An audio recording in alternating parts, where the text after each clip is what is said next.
माझ्या मनाला गोचळा पहावया विठ्ठल डोळा आणि नाही जाड न लगे संसार हा गोड तरीच थोडा जन्माला सरिता पांडुरंगी झालो आणि नाही जाड न लगे संसार हा गोड तुका म्हणे देवा तुका म्हणे देवा देई चरणाचे सेवा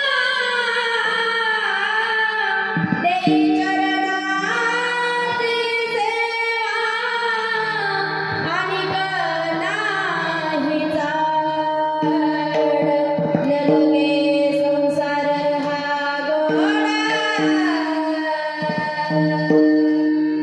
लोकाभिराम नरनरनरनरनरनरम राजीवनेत्रं प्रमुचनाथं कारुण्यरूपं करुणाकरतं श्रीरामचन्द्रं शरणं प्रपद्ये मनोजवं मारुततुल्यवेगं जितेन्द्रियं बुद्धिमतां वरिष्ठं वातात्मजं वानरयुक्तं श्रीरामदूतं शरणं प्रपद्ये महायोगपीठे तटे भीमरथं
न लगे संसार हा गो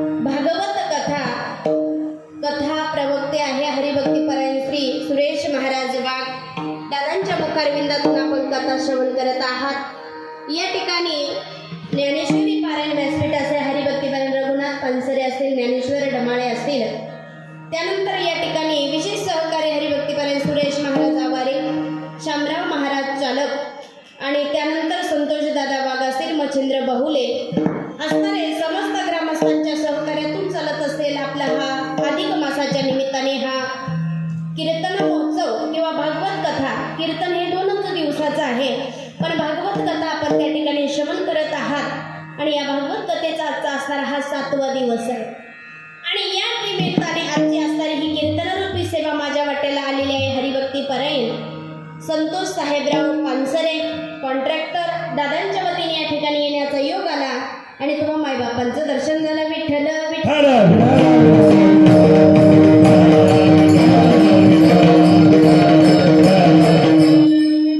सप्ताहाला प्रारंभ होऊन 6 दिवस पूर्ण झाले। आजचा 7वा उद्याचा काला आहे।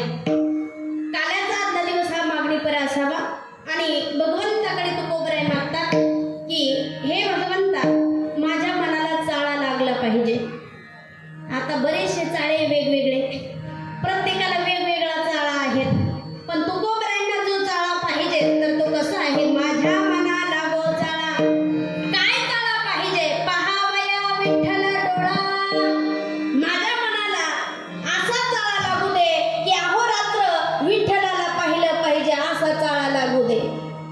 आणि म्हणून सांगितलं अनिक नाही चाड न लगे संसार हा गोड, दुसरी काहीच इच्छा नाही, कारण संसार हे मला आवडत नाही। आणि एवढंच काय, अहो फळ म्हणून जन्माला आलो।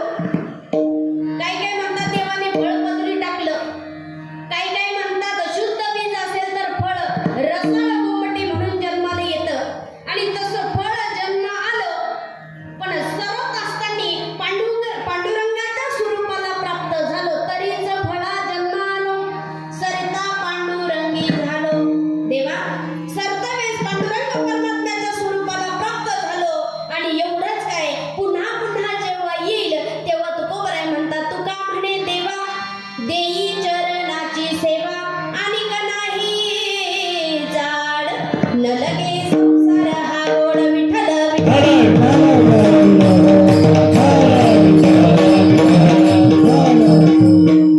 आणि म्हणून उत्कृष्ट असणारा या अधिक मासाच्या निमित्ताने चालत असलेल्या आपला भागवत कथा, कारण भागवत कथा आपण श्रवण करत असाल तर आता आहे हा अधिक मास, हा दोंड्याचा महिना, पुरुषोत्तम मास, मल्ल मास आणि या मासामध्ये या महिन्यामध्ये कथा कीर्तन श्रवण करायला सांगितलं, भागवत कथा श्रवण करायला सांगितली, तीर्थयात्रा करायला सांगितली, गंगा स्नान करायला सांगितलं आणि अन्नदान करायला सांगितलं। हे जर तुम्ही केलं, हे 1 पट केलं तर तुम्हाला 1000 पट पुण्य मिळण्याचं ठिकाण म्हणजे हा अधिक मास आहे। अधिक मासामध्ये अधिकम अधिक पुण्यम फलम, अधिक पुण्याची प्राप्ती त्या ठिकाणी होत असते आणि म्हणून हा अधिक मास आहे। पण याला कोणी धोंड्याचा महिनाही म्हणतात, कोणी कोणी त्याला दुष्काळात 13वाही म्हणतात आणि मग त्या ठिकाणी हा दुष्काळात 13वा नाहीच आहे, हा दुष्काळात 13वा नाही। या महिन्यामध्ये भक्ती पूजा उपासना सांगितली, पण जर 1 पट पाप घडलं तर 1000 पट पाप पदरी पडणार आहे। म्हणून हा महिना पूर्ण त्या ठिकाणी भगवत भक्तीसाठी सांगितला आणि मग एवढं महत्व या अधिक मासाचं कधी झालं तर बघा, आपल्या पवित्र अशा भारत देशामध्ये अयोध्या नगरी आणि अयोध्या नगरीपासून 100 कोस अंतरावरती असणारं नैमिषारण्य, या नैमिषारण्यामध्ये चातुर्मास आणि अधिक मास दरवर्षी, म्हणजे जेव्हा अधिक मास असतो, अधिक मास हा 3ऱ्या वर्षी असतो, 3ऱ्या वर्षी काय येतो? हा एक अधिक महिन्याचा 1 महिना यशला कसा आला? आम्ही तर बघितलं तर वर्षाला किती दिवस आहे? 365 दिवस आहे। मग हा अधिक मासाला दिवस दिले कुठून? तर बघा, दरवर्षी काही तिथी डबल येतात तर काही तिथींचा क्षय होतो। मग असं करून एका वर्षामध्ये 10 दिवस वाचतात। ते 10 दिवस, पहिल्या वर्षाचे 10 दिवस, दुसऱ्या वर्षाचे 10 दिवस, 20 दिवस झाले आणि ज्या वर्षी अधिक मास असतो त्या वर्षाचे मग ती यशना झाले म्हणून तो 3ऱ्या वर्षी असणारा तो धोंडा अधिक मास. बरं ठीक आहे, मग या महिन्याला अधिक महत्व का आलं तर 88,000 ऋषी मुनी त्या ठिकाणी नैमिषारण्यामध्ये, कारण त्या नैमिषारण्यामध्ये चक्रतीर्थ आहे, गोमती नावाची नदी वाहते, पवित्र पावन ठिकाण आहे आणि हे ऋषी मुनी धर्मशास्त्रावर चर्चा करतात. आणि जे व्यास महर्षी आहे, व्यासांचे पट्ट शिष्य सूत मुनीजी त्या ठिकाणी आगमन झालं. आता हे सूतजी महाराज होते हे 4 वेद 6 शास्त्र 18 पुराणे 10 उपनिषदे मुखोगत असणारे विद्वान ऋषी. 88,000 ऋषी मुनींनी प्रार्थना केली, हे सूत मुनी आम्हाला अधिक मासाचं महत्व सांगावं, प्रार्थना केली. आणि मग त्या ठिकाणी अधिक मासाचं महत्व सांगायला सूतजींनी सुरुवात केली. तेव्हा सूतजी सांगतात की मनुष्याच्या आयुष्यामध्ये कधीच कोणाची निंदा होऊ नये, कधीच माणसाने चोऱ्या माऱ्या करू नये, कधीच माणसाने कोणाला लुबाडू नये, कधीच माणसाने कोणाच्या काड्या करू नये. आपलं याच्यात आयुष्य चाललेलं आहे पण या गोष्टी करू नये, कारण जसं आपण कर्म करू त्याचं प्रायश्चित्त आपल्याला भोगायचं आहे, कारण हे पूर्वीपासून चालत आलेलं आहे. कारण केले कर्म झाले तेची भोगा आले, उपजले मेले ऐसे किती, जसं कर्म असेल तसं आपल्याला भोगायचंय. जगी जीवनाते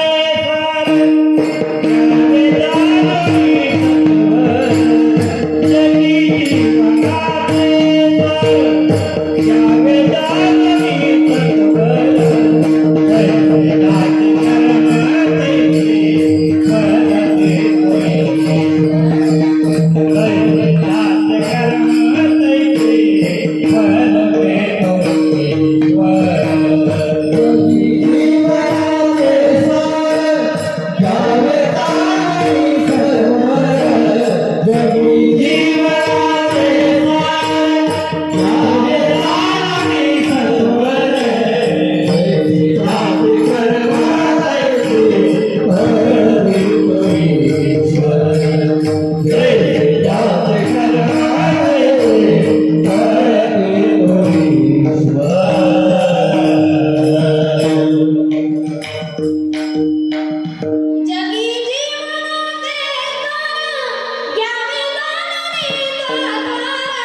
देवघराचा नाही म्हणतो.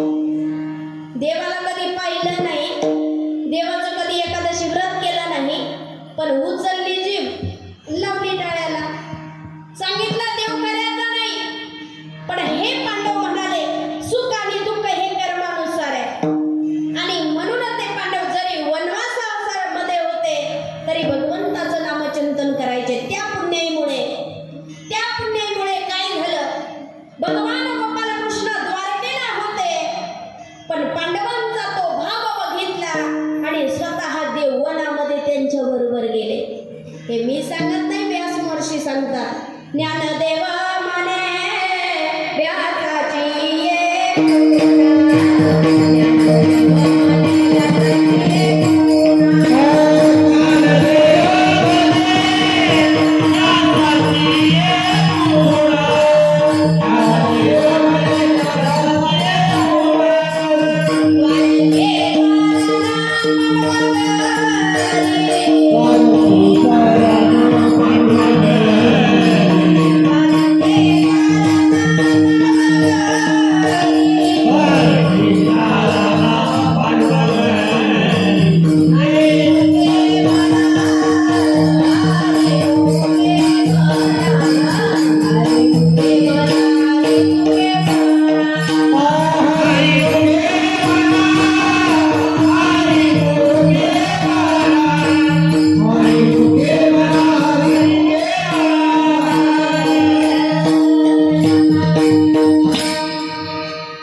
ज्ञानदेव म्हणे व्यासाची खुणा.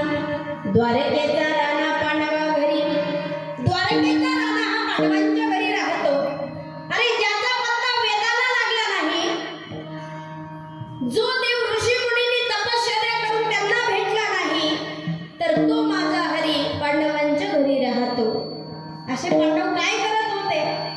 पांडवांनी काय केलं? रात्र असो किंवा दिवस असो, सुख असो किंवा दुःख असो, अहोरात्र देवाचं भजन करावं. आणि देवाचं भजन करणाराच माझ्या देवाला आवडतो. कारण देवाला आवडीचा विषय हा फक्त काय आहे? काय आवडतं माझ्या देवाला? काय आवडतं देवाला? कधी विचार केला का देवाचा?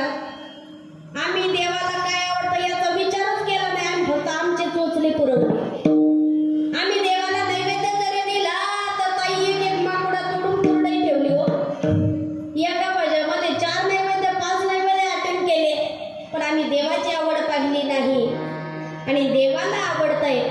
आवडे देवासी तो ऐका प्रकार.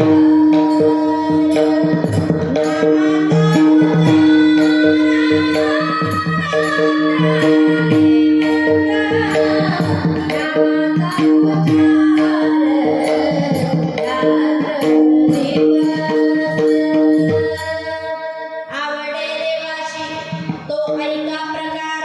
नामाचा उच्चार रात्रंदिवस. तुळशी माळ गळा, गोपी चंदन टिळा, हृदयी कळवळा वैष्णवांचा. देवाला काय आवडतं याचा विचार करा. आणि मग माझ्या देवाला हे आवडतं आणि माझ्या देवाला भजन आवडतं. आणि तेच भजन पांडव करत होते. आणि म्हणून तो निर्गुण निराकार असणारा भगवान परमात्मा सगुण साकार रूपामध्ये त्याने अवतार घेतला आणि भक्तांच्या घरी तो राहिला.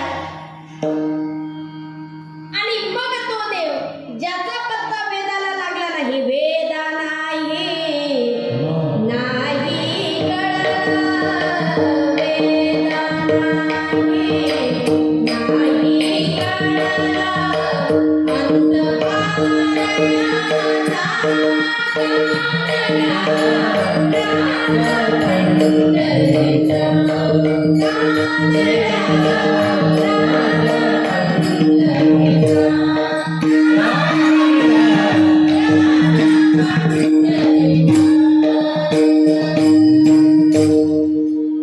निराकार तो निर्गुण ईश्वर कसा घडला साविटेवर.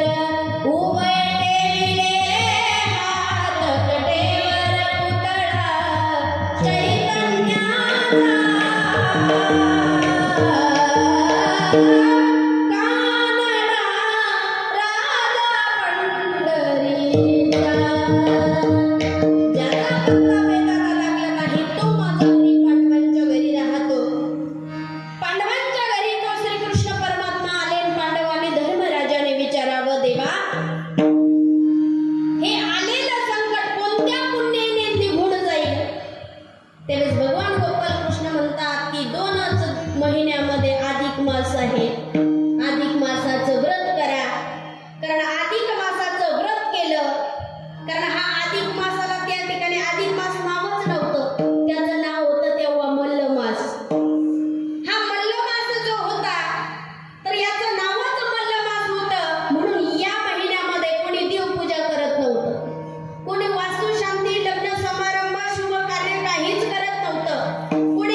आणि भगवान श्रीहरीला शरणागती त्या ठिकाणी पत्कारलेली आहे आणि भगवान श्रीहरी प्रसन्न झाले.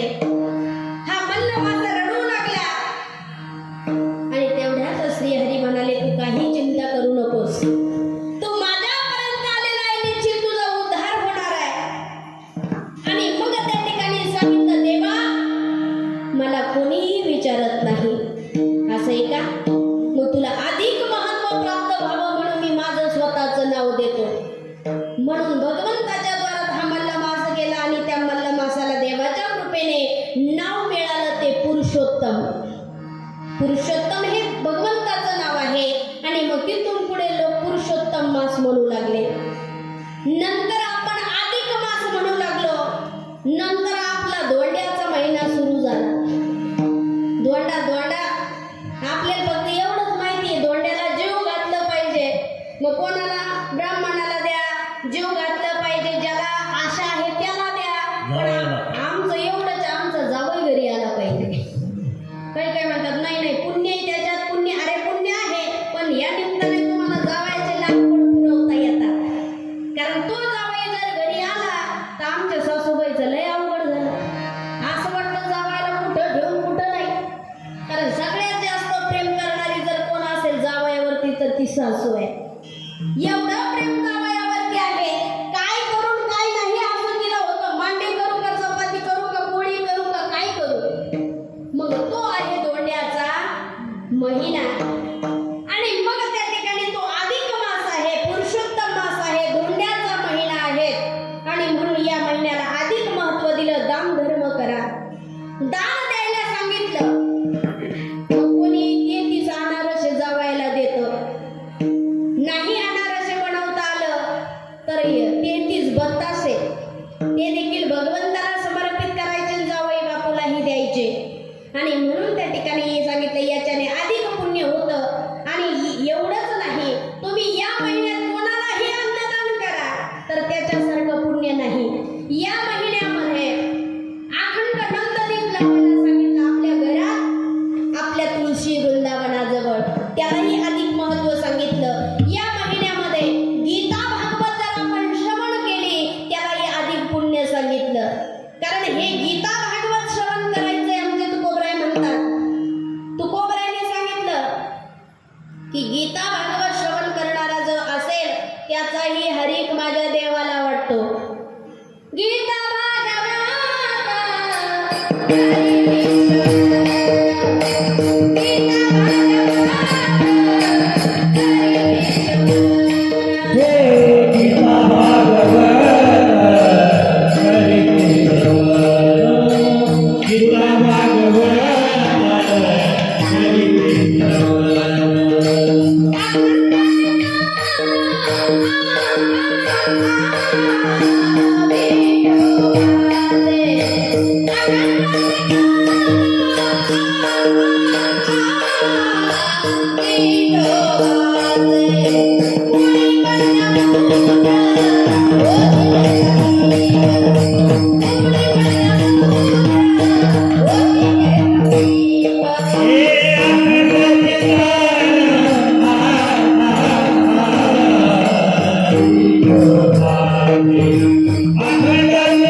गोदावरीचं स्नान करण्यासाठी. आणि म्हणून त्या ठिकाणी सांगितलं अधिक महत्वाचं आणि अधिक पुण्याची प्राप्ती करायची असेल तर तो अधिक मास आहे. आणि मग या ठिकाणी याच अधिक मासाचं व्रत द्रौपदीने केलं. कारण द्रौपदी जर बघितलं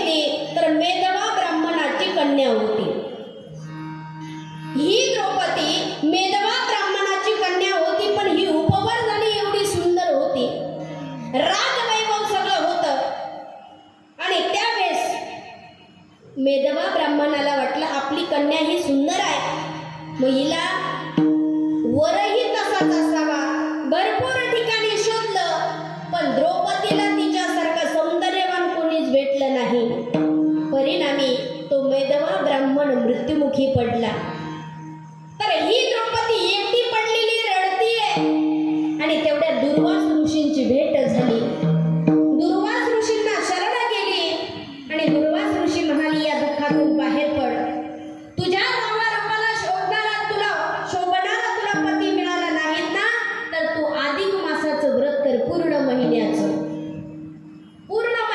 व्रत कर आणि त्या महिन्यामध्ये घरात जेवढं काही दान धर्म करता येईल, अन्नदान असेल, जे काही असेल सगळं दान म्हणून देऊन टाक. सगळं दान केलं. संपूर्ण दान केल्यानंतर भगवान शिवजींना प्रसन्न केलं. भगवान शिवजी प्रसन्न झाले आणि प्रसन्न झाल्यानंतर देवाने म्हणावं, काय वर पाहिजे. तर या द्रौपदीने एकदा नाही 5 वेळेस सांगितलं, पती द्या, पती द्या, पती द्या, पती द्या, पती द्या. 5 वेळेस बोलली ती पती द्या. त्यावेळेस भगवंताने आशीर्वाद दिला, दुर्वास ऋषींनी आशीर्वाद दिला, तर तू पांचाली म्हणून पुढच्या जन्मामध्ये तुला 5 पती मिळतील. ते साधारण नाही, ते यमधर्म, वायू, इंद्र, सूर्यनारायण असे ब्रह्मतत्वातून आणि ब्रह्ममंत्रातून जन्माला आलेले आहे. असे 5 पांडव आहे, ते तुझे पुढच्या जन्मात तुझे पती होतील. मग त्या ठिकाणी द्रौपदी मरण पावली. पुन्हा द्रौपदी म्हणून व्यापार युगामध्ये जन्माला आली. आल्यानंतर तिला हे 5 पती मिळाले, पण व्रत कुठलं केलं? अधिक मास.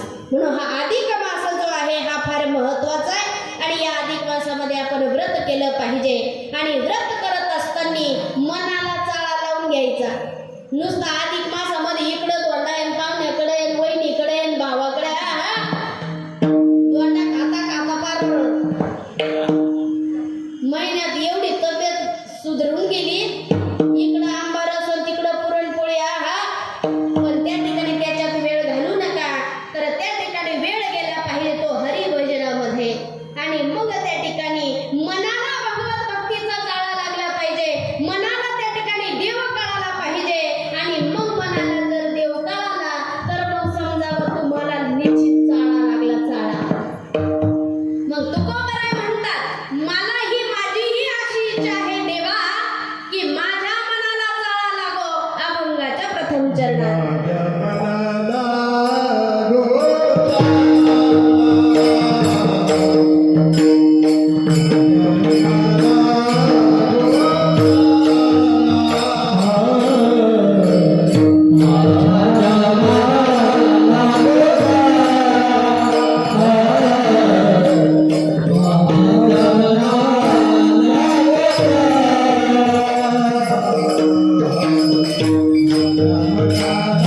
Ah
मन इतकं अवघड आहे, आपण धडाने कुठेही असतो पण आपलं मन कुठेतरी पळतं.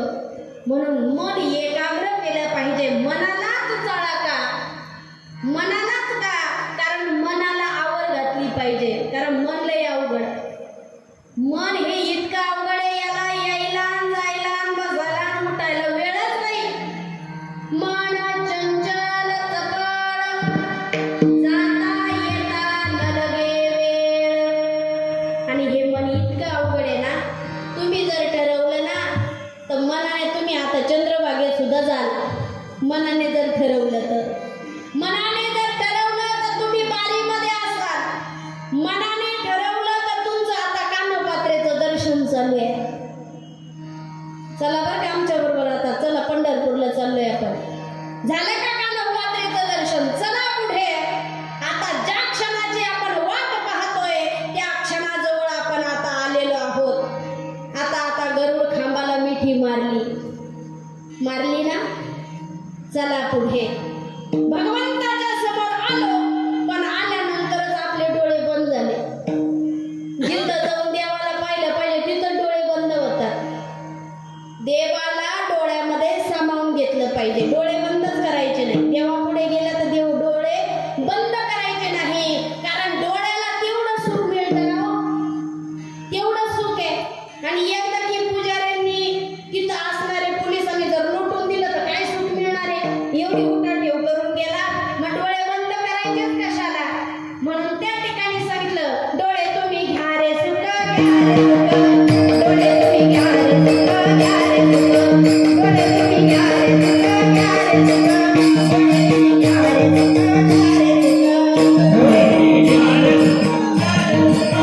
डोळे तुम्ही घ्या रे सुख, घ्या रे सुख.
म्हणून मनाला अगोदर स्वच्छ आणि सुंदर बनवा.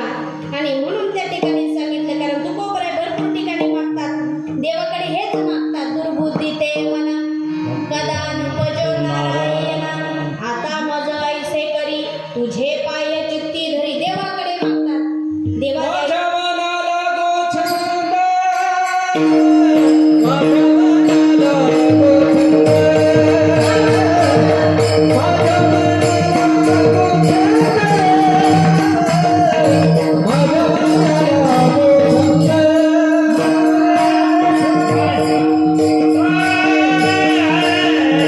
माझ्या मनाला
कीर्तन श्रवण करायला घेऊन आलात ना त्यांचं अर्ध तुमच्या खात्यात पडतं. म्हणून शेजारच्याला चला चला चला म्हणावं लागतं आणि म्हणून त्या ठिकाणी आपण त्यांना बरोबर घेऊन आलो पाहिजे.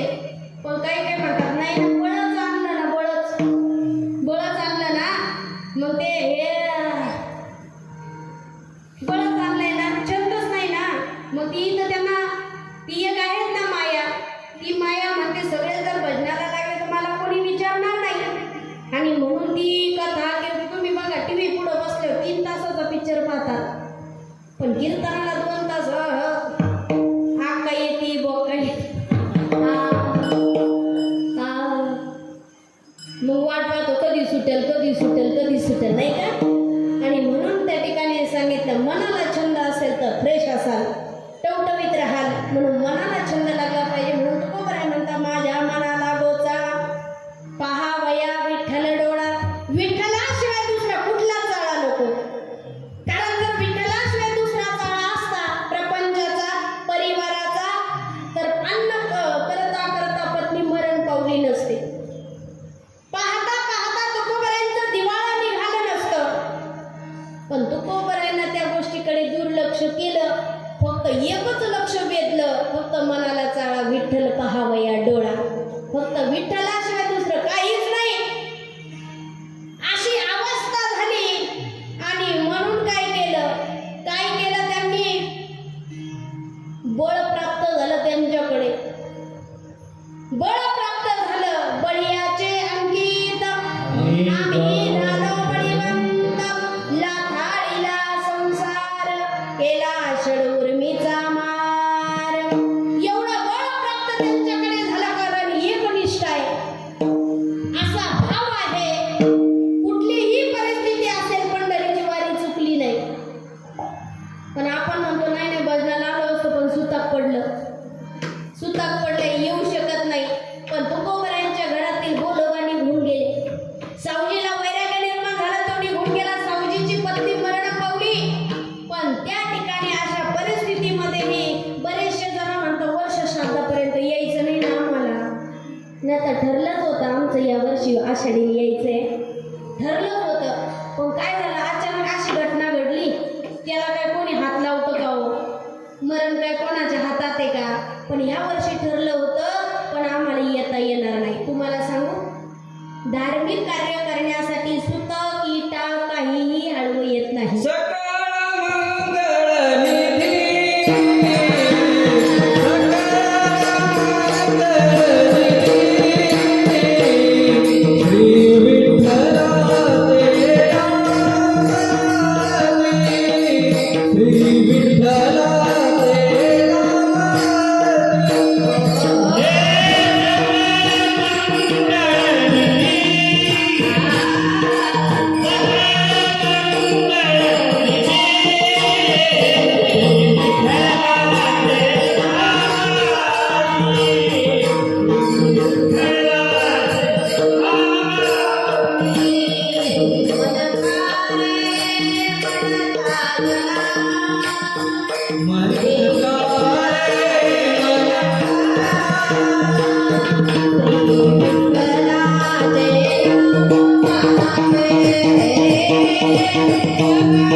श्री विठ्ठलाचे नाम वाचे, श्री विठ्ठलाचे नाम वाचे, सकळ मंगळ निधी, श्री विठ्ठलाचे नाम आधी.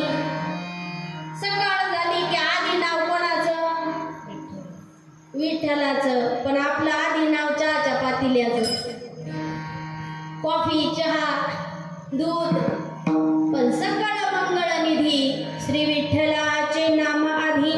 मन कारे म्हणता जना, श्री विठ्ठलाचे नाम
सुखाचे हे नाम आवडीने घ्यावे वाचे आळवावे विठोबासी. विठ्ठलाला आळवण्याची ताकद या वाचेमध्ये आहे. कारण ही वाचा लय अवघड आहे. ही वाचा जर केली तर ही पवित्रही होते. आणि या वाचेने जर ठरवलं ना, या वाचेने ठरवलं ना तुमचा लक्ष बिघडवायचा, तर तेही काम करते. त्या वाचेने जर ठरवलं ना तुमची बत्तीशी बाहेर काढायची, तर तेही कार्य ती करते. कारण एवढीच आहे, एवढीच आहे. एकटी वारी पडते, एकटी वारी पडते. किती जणांना? 32 जणांना. राहते सगळ्यांच्या कचाट्यात. लय अवघड आहे. पण तिने ठरवलं तर तुमची 32शी बाहेरच. ती फक्त उचलून खाली उचलून खाली उचलून खाली अशी झाली पाहिजे. तिच्या हातात आहे. आणि म्हणून पण तिच्या हातात एवढी ताकद आहे, ती देवाला अडवते. विठोबाशी अडवण्याची ताकद आहे. आणि म्हणून वाचे अडवावे विठोबाशी. वाचेने देवाला अडवलं पाहिजे. आणि म्हणून त्या वाचेला भगवत भक्तीचा चाळा लागला पाहिजे. म्हणून तुकोबराय म्हणता, माझ्या मनाला गोचाळा पहावया विठ्ठल डोळा. विठ्ठलाने डोळ्याने पाहिलं पाहिजे, असा चाळा मनाला लागला पाहिजे. पण देवा तुला असं वाटत असेल की दुसऱ्या गोष्टी मी मागतो, पण दुसऱ्या गोष्टीची मला कुठल्याही प्रकारची चाड नाही.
तर काय केलं एका बाईने, अरे लोकांचं ऐकून तुकोबरायांच्या अंगावरती उकळलेलं पाणी टाकावं आणि देवाला प्रार्थना केली, हे देवा ही आणि विठ्ठला विठ्ठला तू धाव जळे माझी काया लागला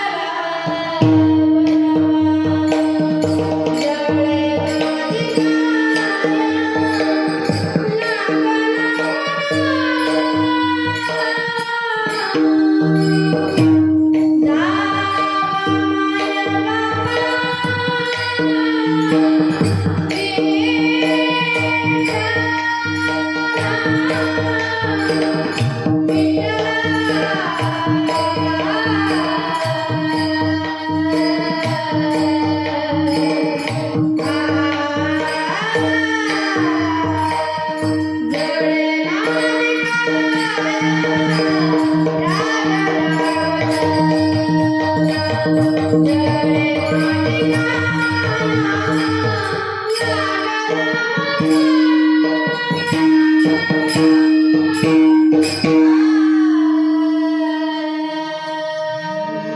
जळे माझी काय लागला वनवा धाव माया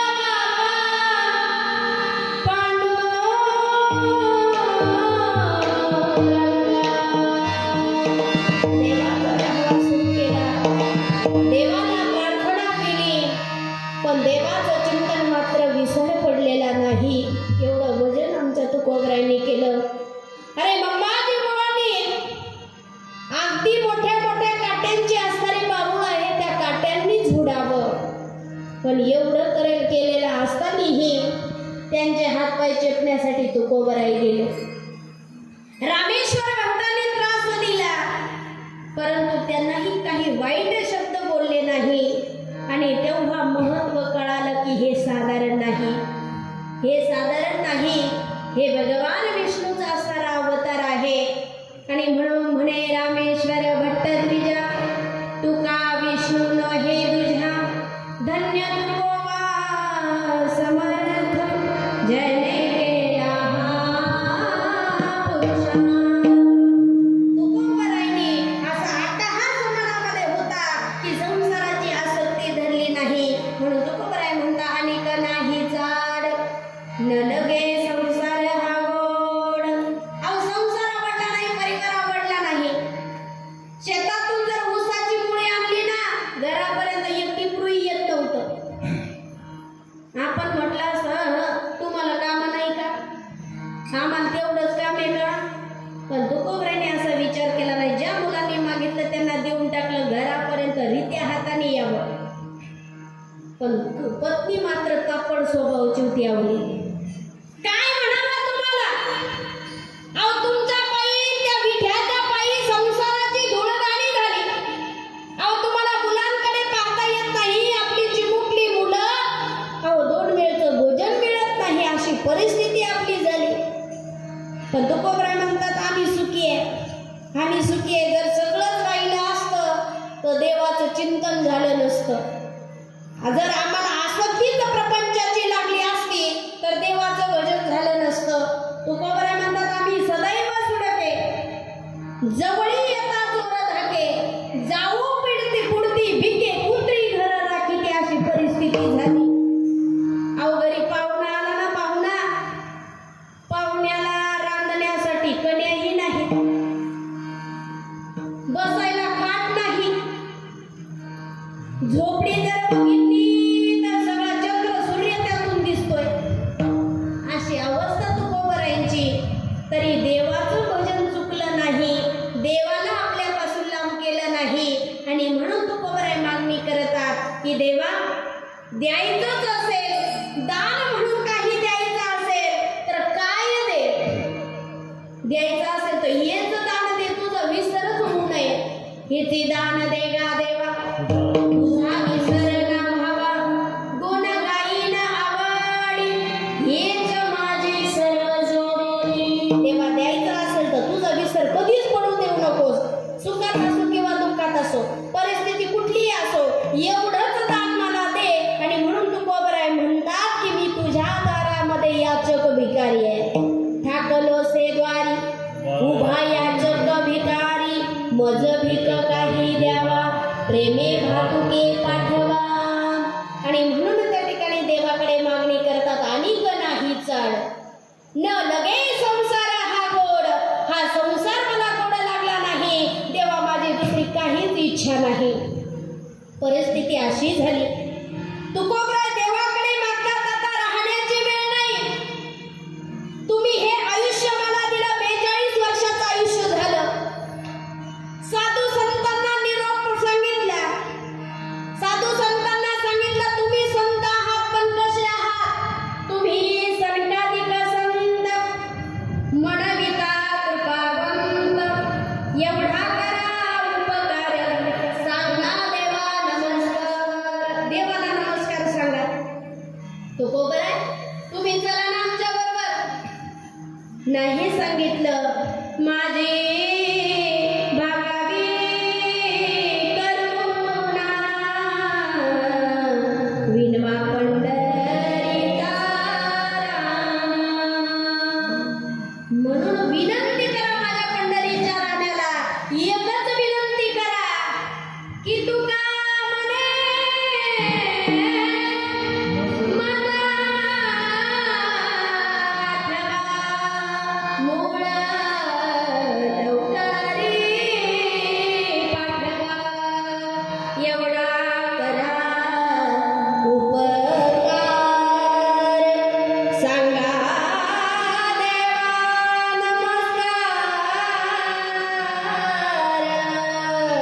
देवाला विनंती केली संतांना सांगितलं आणि मग अशी विनंती त्या संतांनी ऐकावी आणि देवाला निरोप पाठवला.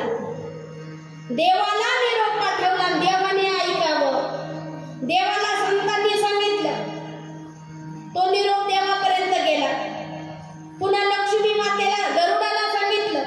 शेषाला सांगितलं. लक्ष्मी मातेला सांगितलं आणि मग देवाने ऐकावं तुकोबराईचं.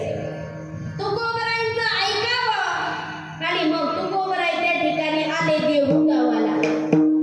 भगवान परमात्मा स्वतः देहू गावाला आले आणि आल्यानंतर आता बीजेच्या दिवशी बघा ते झाड खाली टेकतं. त्या झाडावर ते गरुड आहे देव आहे. पण देवाने सांगितलं तुकोबराई म्हणतात देवा तुम्ही आलात खरे पण पुढं शिमग्याचा सण आहे ना तेवढा सण होऊ द्या मग मी पाहतो. कारण मी भरपूर बोलवलं पण तुम्ही वेळेत काय आले नाही. मग आता सुकाने सण तर खाऊ द्या. सण झाला एखादं झाली मग बीजेच्या दिवशी मग त्या ठिकाणी देवाला ऐकावं लागलं. स्वतः अनंत कोटी ब्रह्मांड नायक भगवान परमात्मा येऊन थांबले. एवढा अधिकार माझ्या तुकोबराईचा आहे. एवढा अधिकार तुकोबराईचा आहे कारण निष्काम भक्ती आहे. कुठल्याही प्रकारची अभिलाषा नाही. जर अभिलाषा तुकोबराईंना असती तर तुकोबराईंनी छत्रपती शिवाजी महाराजांचा नजराणा घेतला असता. छत्रपती शिवाजी महाराज जगद्गुरु संत तुकोबराईंच्या कीर्तनाला येऊन बसले आणि कीर्तन श्रवण केल्यानंतर असा राजा माझा होता जो प्रजाहित प्रजादक्ष होता. त्या राजाला समोरच्या व्यक्तीकडे पाहिलं की हा गरीब आहे की श्रीमंत आहे हे कळणारा माझा राजा. आणि माझा राजा असा होता की शेतकऱ्याच्या मिरचीच्या देठाला हात लावले जातील तर त्यांचे हात कलम केले जातील अशी ग्वाही देणारा माझा राजा. माझा राजा असा पुन्हा कधी होणार नाही. असा पुन्हा कधीच होणार नाही. झाला ना कधी होणार नाही. एक राजा शिवाजी झाला ना कधी होणार नाही. एक राजा शिवाजी झाला कधी होणार नाही असा राजा शिवाजी. झाला कधी होणार नाही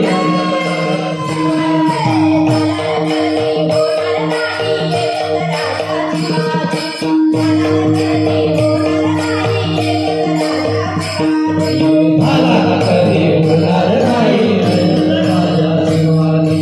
झाला कधी होणार नाही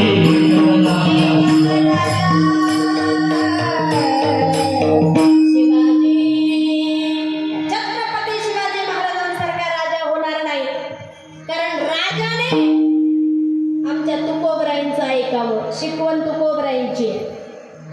शिकवण तुकोबराईंची आहे. तुकोबराईंचा आदर्श घेणारे छत्रपती शिवाजी महाराज आहे. कारण ज्यांचा कालच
रामदास स्वामींचा उपदेश घ्यावा आणि ज्यांना वारकरी संप्रदायाची जर जोड असेल, आशीर्वाद असेल, तर ते निष्फळ कधीच ठरू शकत नाही याची साक्ष आमच्या तुकोबरायांनी दिली.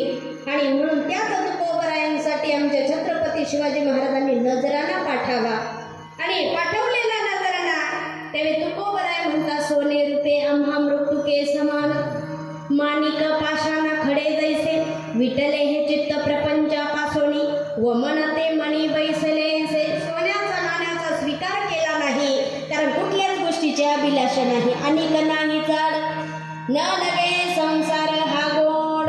मग तुकोबराय म्हणतात, फळ म्हणून जन्माला आलो आणि जेव्हा शेवटचा श्वास घेतला त्यावेळेस पांडुरंगाच्या स्वरूपाला प्राप्त झालो. अभंगाचे तरीत फळ जन्मा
प्रकाशाबा वा वा गोड गोड गोड तरीच फळा जन्मालो सरिता पांडुरंगी झालो फळ म्हणून जन्माला आलो.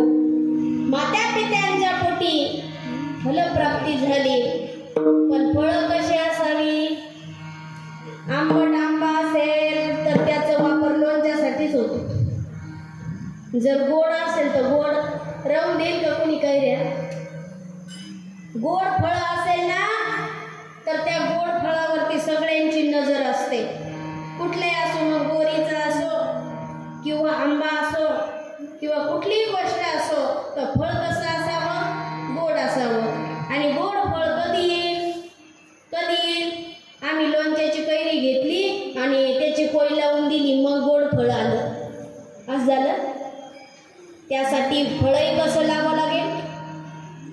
लोणच्याच्या कैरीची कैरी घेतली आणि त्याची कोय लावली आणि त्याला जर आपण केसर आंब्याची इच्छा केली अपेक्षा धरली तर काय केसर आंबा हापूस आंबा येणार नाही. त्यासाठी फळही तेच असावं बीजही तेच असावं. बीज चांगलं असेल तर शुद्ध बीजापोटी फळे रसाळ गोमटी.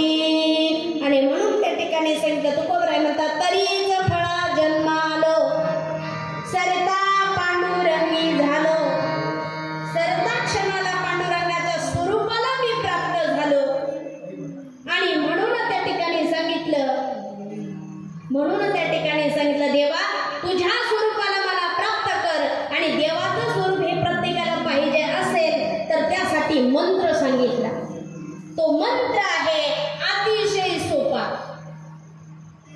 किती सोपा आहे. मंत्र सांगितला सोपा मंत्र सांगितला सोपा केला उपकार धन्य धन्य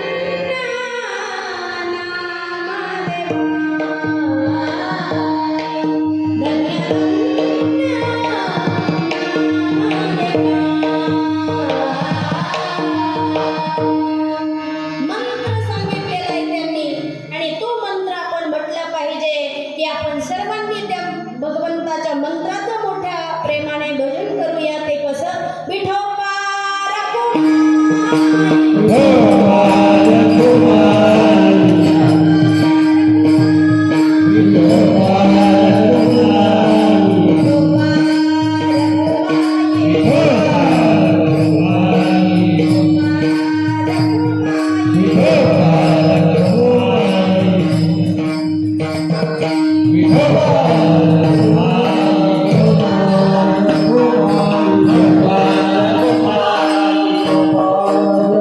Oh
पाहिजे.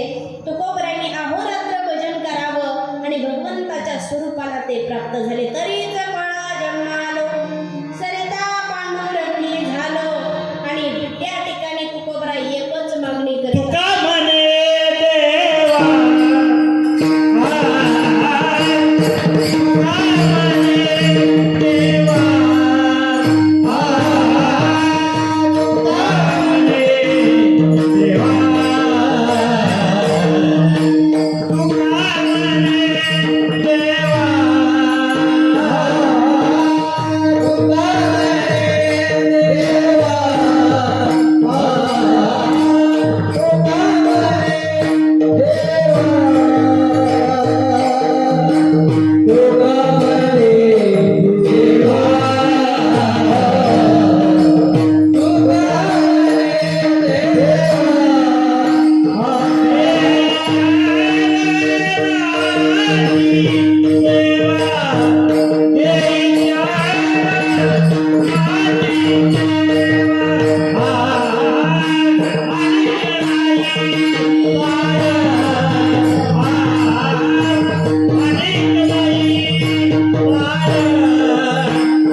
आपले असणारे श्री हरिभक्तीपरायण डॉक्टर प्रकाश वाघ दादांनी बहुतेक ठिकाणी साथ या ठिकाणी सुंदर साथ असणारे तुम्ही सगळेच वैष्णव वारकरी या ठिकाणी साथ करतात. आम्ही निकरी दादांचे आभार. हरिभक्तीपरायण ऋषिकेश महाराजांनी सुंदर असणाऱ्या गुरुदंगाची साथ केली, महाराजांचे आभार. हरिभक्तीपरायण आमच्या सुंदर असणाऱ्या हार्मोनियमची साथ ज्यांनी केली अशा ताई काय ना पूजाताई चव्हाण मुंबई वा वा वा मुंबईकर असणाऱ्या आपल्या पूजाताई सुंदर असणाऱ्या हार्मोनियमची साथ ताईंनी केली. ताईंचे या ठिकाणी आभार. निश्चितच आपल्या गावाकडचा वारसा आणि मुंबईसारख्या शहरामध्ये ते घेऊन जाणार सुंदर असणाऱ्या आमच्या पूजाताईंनी साथ केली. ताईंचे आभार. असणारे ज्यांच्या मुखारविंदातून आपण भागवत कथा श्रवण करत आहात हरिभक्तीपरायण गुरुवर्य गोरख या ठिकाणी सुरेश महाराजांच्या मुखारविंदातून आपण या ठिकाणी भागवत कथा श्रवण करत आहात. महाराजांचेही या ठिकाणी आभार. या ठिकाणी गजर शंकर स्वामीचा हरिभक्तीपरायण आपले अनिल डमाळे दादा सुंदर असणारे आपलं कीर्तनाचं लाईव्ह प्रक्षेपण त्यांनी या ठिकाणी केलं. व्हिडिओ शूटिंग त्यांनी काढली. दादांचेही या ठिकाणी आभार. आणि ज्यांच्यामुळे या ठिकाणी कीर्तनाचा योग आला, जे आजचे कीर्तनाचे यजमान हरिभक्तीपरायण संतोष साहेबराव पानसरे दादांच्या वतीने या ठिकाणी येण्याचा योग आला. दादांचेही या ठिकाणी आभार. परमार्थप्रेमी दादा आहेत. त्यानंतर या ठिकाणी आमचे चिचुंडीकर दादा या ठिकाणी उपस्थित आहे. दादांचेही या ठिकाणी आभार. या ठिकाणी सुंदर असणारी साऊंड सिस्टीम साई सावता मंडप सुंदर ऑपरेटिंग आमच्या दादांनी केली. दादांचे आभार. आणि इकडं आपण पाठीमागे जर बघितलं तर जगाचा मालक आहेत. आम्ही प्रत्येक मंदिरामध्ये जाऊन बसलं तर बघितलं तर एवढे एवढे छोट्या छोट्या मूर्ती आहेत, पण देवाकडे जर इथं बघितलं तर साक्षात आमचा पंढरीचा पांडुरंग परमात्मा आम्हाला दिसतो. अतिशय सुंदर अतिशय सुंदर मूर्ती त्या ठिकाणी आहेत. अशा पांडुरंग परमात्म्याच्या दरबारामध्ये असणारा हा कीर्तनाचा योग उद्या आहे. काला श्री हरिभक्तीपारायण रामायणाचार्य अनंतजी महाराज वाढणे यांच्या मुखारविंदातून धारणगावकर आपण काला श्रवण करणार आहात. उद्या काला आहेत. उद्या भगवान गोपालकृष्ण आपल्या दोंदलगावमध्ये येणार आहेत, म्हणून सर्वांनी गुढिया उभारायच्या आहेत, सडा समर्जन करायचे आहेत आणि लालाला पाहायला यायचं आहे, म्हणून सुंदर वस्त्र परिधान करून तो आनंद आपण सर्वांनी त्या ठिकाणी घ्यायचा आहे. आणि म्हणून जगद्गुरु संत तुकोबराय म्हणतात, तुका म्हणे देवा देई चरणाची सेवा आणि न लगे संसार हा गोड ज्ञानेश्वर